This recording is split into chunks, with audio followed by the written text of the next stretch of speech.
গোলাগুলির পাট চলবে লয় সামনে কেউ আসবে দবাদব 10-12টা ফায়ার হচ্ছে বিলের ভিতরে গুলি করতেছে শোনা যাচ্ছে। দর্শক শ্রোতা, আমি এখন আছি পাবনার গাইবিলের বিলে।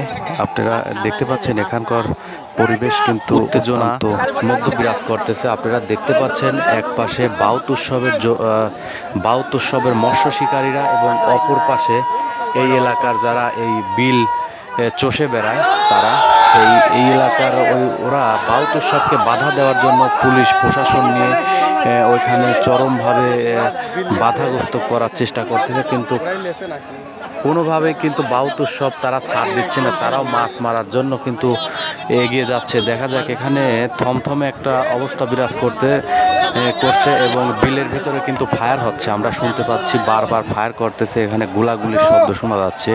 শেষ পর্যন্ত কি হয় আপনারা একটু দেখতে থাকুন, আমি আপনাদেরকে একটু দেখানোর চেষ্টা করছি।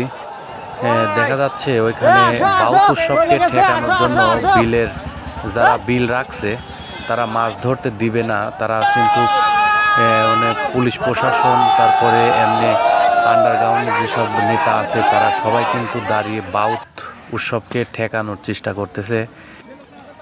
দর্শক, আমরা দেখতে পাচ্ছি পুলিশের ব্যারিকেড ভেঙে কিন্তু বাউত উৎসবের মৎস্য শিকারীরা কিন্তু বিলের দিকে এগিয়ে যাচ্ছে। কি হবে জানি না। আবার বিলের ওই দিকেও কিন্তু গোলাগুলির শব্দ শোনা যাচ্ছে, ভয়ভীতি দেখানোর চেষ্টা করতেছে। তো শেষ পর্যন্ত কি হয় আমি দেখানোর চেষ্টা করব আপনাদেরকে, আমাদের সাথেই থাকবেন।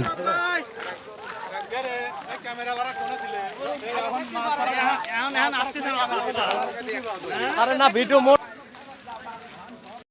মেম্বার